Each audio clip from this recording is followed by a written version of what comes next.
बिस्मिल्लाहिर्रहमानिर्रहीम। Dear students, आज का जो हमारा टॉपिक है ये सेट थ्योरी से रिलेटेड ग्रुप्स।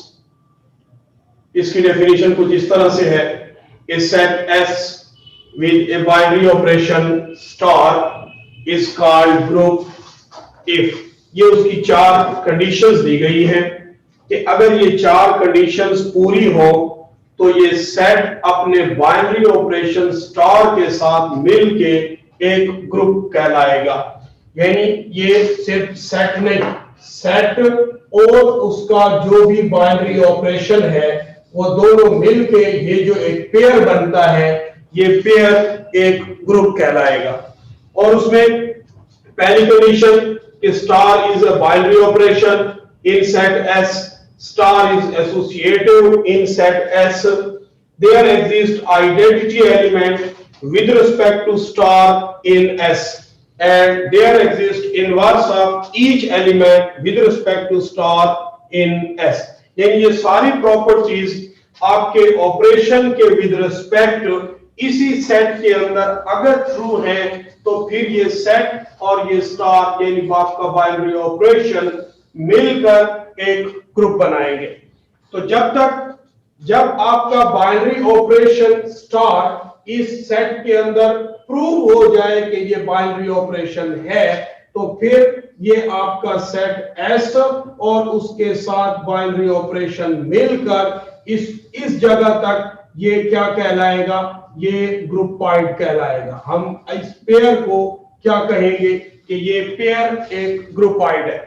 इसी तरह अगर जब ग्रुपाइड तक बात हो जाए और हम एक एक्स्ट्रा कंडीशन उस पे लगा दें कि हमारा बाइनरी ऑपरेशन क्या एसोसिएटिव लॉ को भी होल्ड करता है इस सेट के अंदर, अगर ये कंडीशन भी फुलफिल्ड हो जाए तो फिर आपका सेट और ये बाइनरी ऑपरेशन मिलके जो एक पेयर बना रहे हैं ये आपका सेमी ग्रुप कहलाएगा। ये फिर सेमी ग्रुप की तरफ बात चली जाएगी। अगर हम सेमी ग्रुप तक आ गए हैं और उस पर एक और कंडीशन लगा दें कि क्या इस ऑपरेशन के विद रिस्पेक्ट आइडेंटिटी एलिमेंट भी यहां मौजूद है या नहीं है, अगर ये कंडीशन फुलफिल्ड हो जाए तो सेट एस और बाइनरी ऑपरेशन स्टार ये मिलके क्या ये पेयर आपका क्या बन जाएगा, मोनाइड बन जाएगा। इसको हम फिर मोनाइड कहेंगे। और फोर्थ कंडीशन ये है कि अगर हर एक एलिमेंट का इनवर्स भी मौजूद हो with respect to this operation, जो आपका ऑपरेशन है उसी के विद रिस्पेक्ट हर सेट के हर एलिमेंट का इनवर्स भी मौजूद है, तो फिर ये आपका सेट और ये स्टार मिलके अब ये पूरा पेयर क्या कहलाएगा, ये फिर ग्रुप कहलाएगा। ये फिर क्या कहलाएगा, ग्रुप कहलाएगा। तो अब इसके लिए हम क्या करते हैं, बेसिक चीज आप पहले ये देख लें कि identity element with respect to star क्या होता है और inverse of each element with respect to star ये क्या होता है। तो पहले इसकी तरफ चलते हैं। यहां पर देखें कि एडिशन की आइडेंटिटी, ये आइडेंटिटी एलिमेंट, इस बात को तवज्जो से देखना है, identity element with respect to binary operation जो आपका है स्टार। अब सबसे पहले आप लोगों ने इसको डिफाइन करना है कि हमारा बाइनरी ऑपरेशन कौन सा है। अगर हमारा बाइनरी ऑपरेशन एडिशन है तो फिर इस एडिशन की आइडेंटिटी एलिमेंट क्या होगा। देखें तवज्जो से, ये आपके पास कोई एलिमेंट है ए, इसके साथ हम क्या चीज प्लस करें कि वापस यही एलिमेंट आ जाए, तो डेफिनेटली हम इसके साथ जीरो प्लस करेंगे। तो फिर जीरो क्या कहलाएगा, zero is identity element with respect to operation star या with respect to binary operation star, लेकिन अब स्टार की जगह एडिशन है तो फिर ये एडिशन का आइडेंटिटी एलिमेंट कहलाएगा।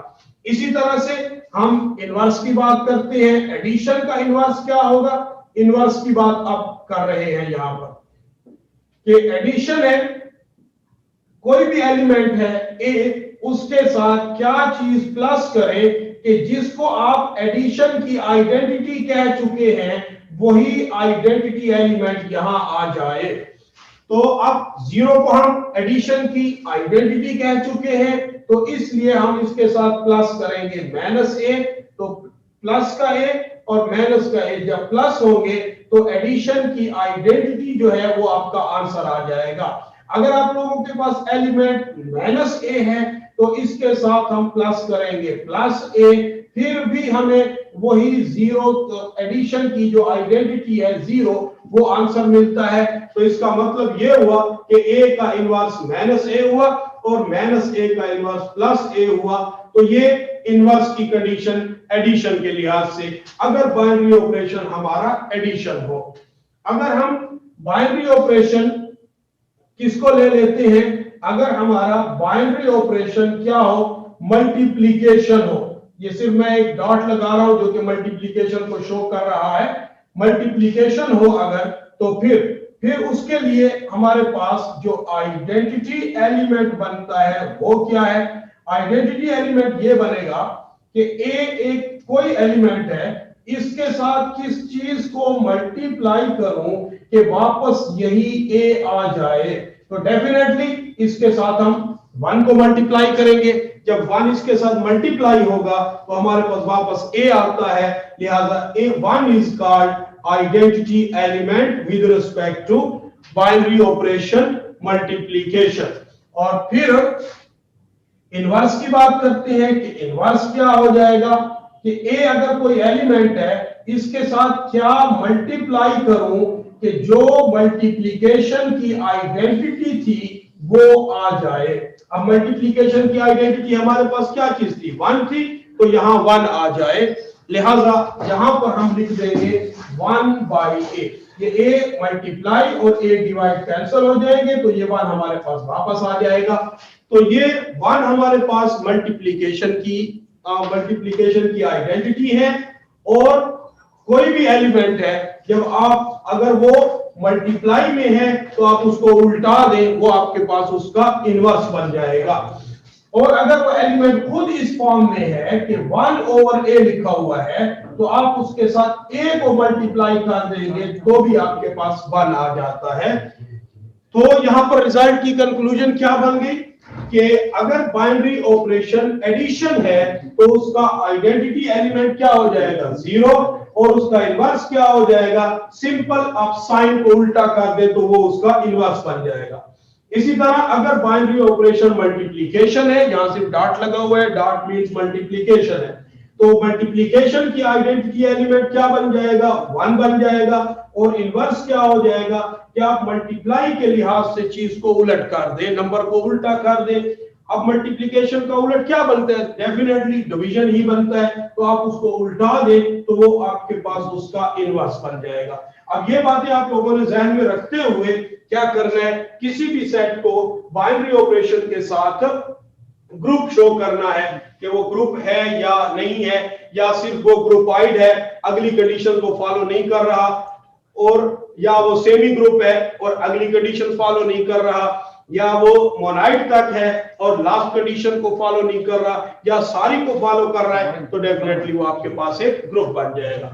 तो इसके लिए हम क्या करते हैं, एक एग्जांपल लेते हैं। ये एग्जांपल में हमारे पास जो सेट है, इसकी एग्जांपल पहले भी हम लिख चुके हैं, लेकिन वो सिर्फ बाइनरी ऑपरेशन के लिए थी। उसी एग्जांपल को दोबारा ले रहे हैं कि -1, 0 and 1 ये हमारे पास एक सेट है। और हम जो बाइनरी ऑपरेशन लेते हैं या ऑपरेशन जो हमारे पास है, स्टार की जगह अब हम क्या ले रहे हैं, एडिशन ले लेते हैं, मल्टीप्लिकेशन कर ले। स्टार की जगह हमने जो ऑपरेशन लिया वो मल्टीप्लिकेशन है। और याद रखें इसके साथ हमने सिर्फ और कुछ भी नहीं लिखा, सिर्फ ये लिखा मल्टीप्लिकेशन। इट मींस ये ऑर्डिनरी मल्टीप्लिकेशन होगी। अगर कोई खास किस्म की मल्टीप्लिकेशन बनेगी तो वो मॉड के साथ लिखी हुई आएगी, फिर आपने उस मॉड के लिहाज से चलना होगा। लेकिन जब कुछ ना हो तो वो सिर्फ मल्टीप्लिकेशन, ऑर्डिनरी मल्टीप्लिकेशन होगी।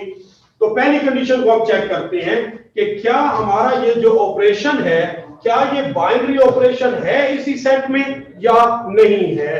तो देखें हम यहां पर ये केलेस टेबल बनाते हैं और इसकी हेल्प से चेक करते हैं। यहां पर आप लोग अपना ऑपरेशन लिख दें जो भी आपके पास दिया गया है। यहां पर मल्टीप्लिकेशन है, फिर -1 0 एंड 1 लिखा, यहां पर भी -1 0 और 1 लिख दें। अब इनको मल्टीप्लाई करें तो यहां से 1 आता है, यहां से 0 आ जाता है, यहां से -1, 0 को मल्टीप्लाई करें तो यहां से 0, ये भी 0 और ये भी 0, और 1 को मल्टीप्लाई करें तो एज इट इज जो भी है वैसे का वैसे ही आ जाएगा। तो अब देखें, जब आपने ये ऑपरेशन किया सेट का अपने आप के साथ, तो आपके पास यहाँ पे जितने भी रिजल्ट्स आए हुए हैं ये सारे results belongs to the set हैं, ये वापस आपके इसी सेट से ही ताल्लुक रखते हैं। तो इसका मतलब ये हुआ कि ये जो हमारा बाइनरी, ये जो हमारा ऑपरेशन था ऑर्डिनरी मल्टीप्लिकेशन, ये जस्ट ऑपरेशन नहीं है बल्कि ये बाइनरी ऑपरेशन है। तो हम ये कह सकते हैं कि मल्टीप्लिकेशन जो इस वक्त आपको ऑपरेशन गिवन है ये वाला, यानी मल्टीप्लिकेशन इज बाइनरी ऑपरेशन। जब मल्टीप्लिकेशन बाइनरी ऑपरेशन प्रूव हो गई तो अब आप ये बात भी कह सकते हैं कि आपका सेट और ये बाइनरी ऑपरेशन मिल के जो पेयर बना रहे हैं ये पेयर इस वक्त ग्रुपाइड बन चुका है, ये अब ग्रुपाइड है। अब हम इस पे फर्दर एक कंडीशन चेक करते हैं, किसके लिए, कि क्या ये सेमी ग्रुप भी बनता है या नहीं बनता। तो इसी ऑपरेशन के अंडर हम एक और कंडीशन इस पर लगाते हैं, और वो कंडीशन क्या है कि एसोसिएटिव लॉ ट्रू आना चाहिए। तो एसोसिएटिव लॉ के लिहाज से पहले तो अब ये देखें कि मल्टीप्लिकेशन के लिहाज से जो आपका बाइनरी ऑपरेशन है, जो आपका ऑपरेशन है, इसके लिहाज से एसोसिएटिव लॉ बनता क्या है। तो ये देखें पहले, ये associative law, associative law multiplication का ये है कि A multiply B multiply C is equal to A multiply B and multiply C।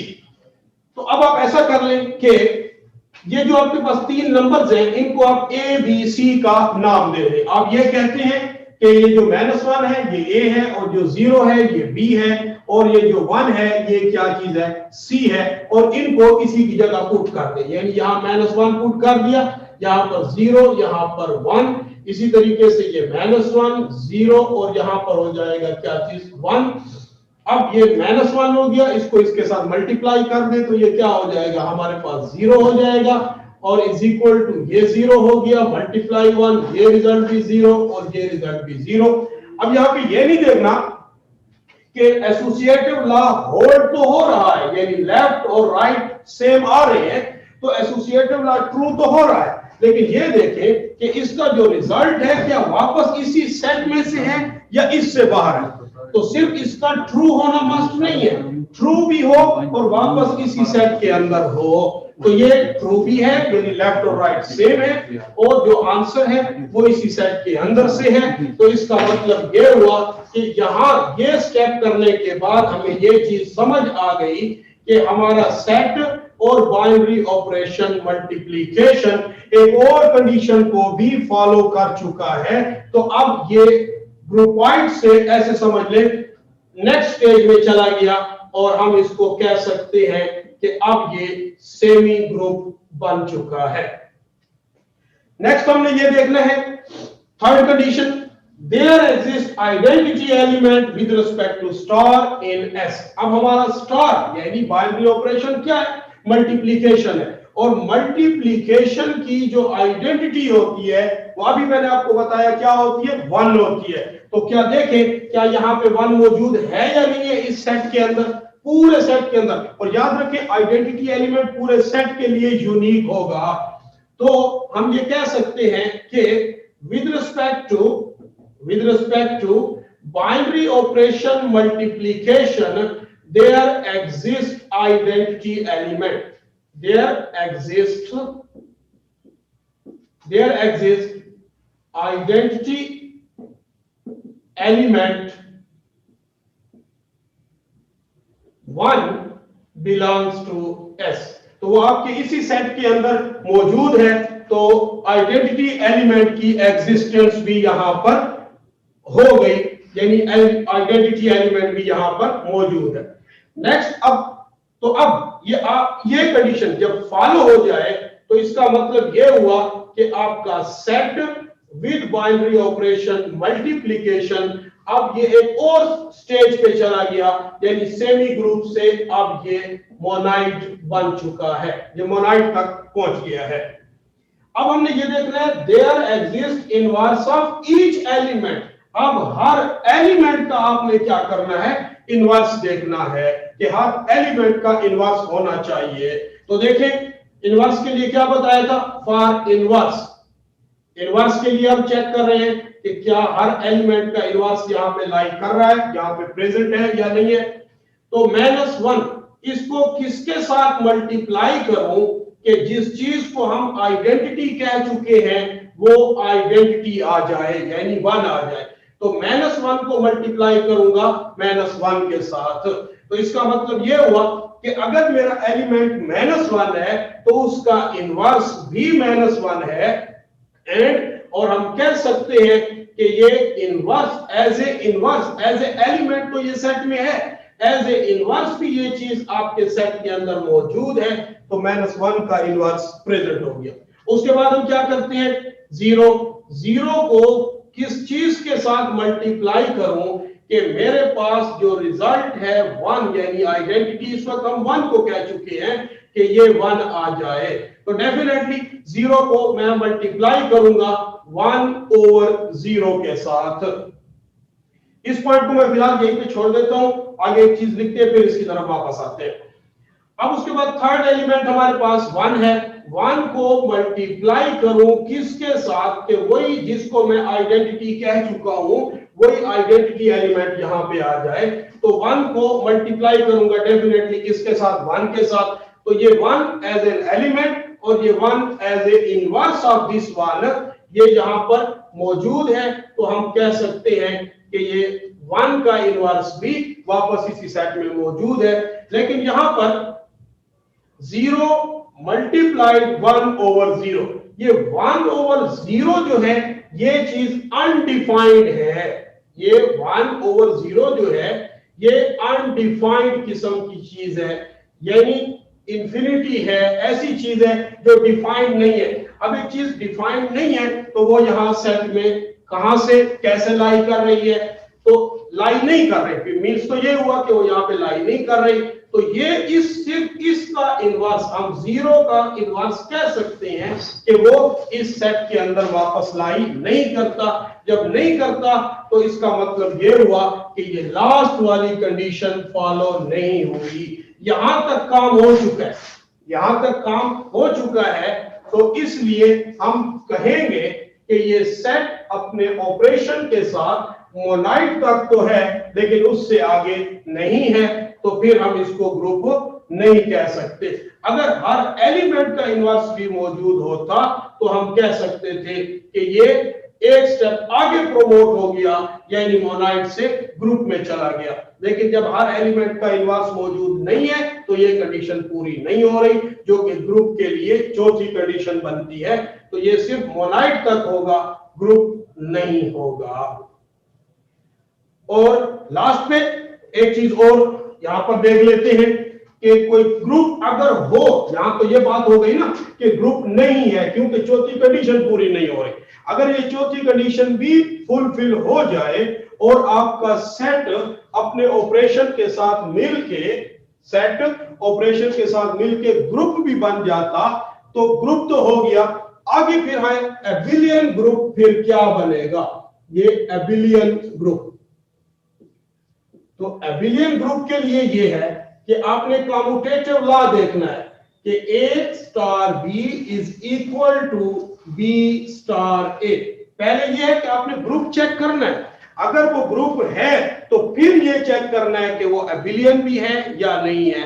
Means A star B equal to B star A। मकसद क्या हो गया कि अब आपका यहां पे ऑपरेशन कौन सा है, मल्टीप्लिकेशन है, तो आप ये लिख देंगे A dot B is equal to B dot A। या अगर आपका बाइनरी ऑपरेशन एडिशन है तो A plus B is equal to B plus A।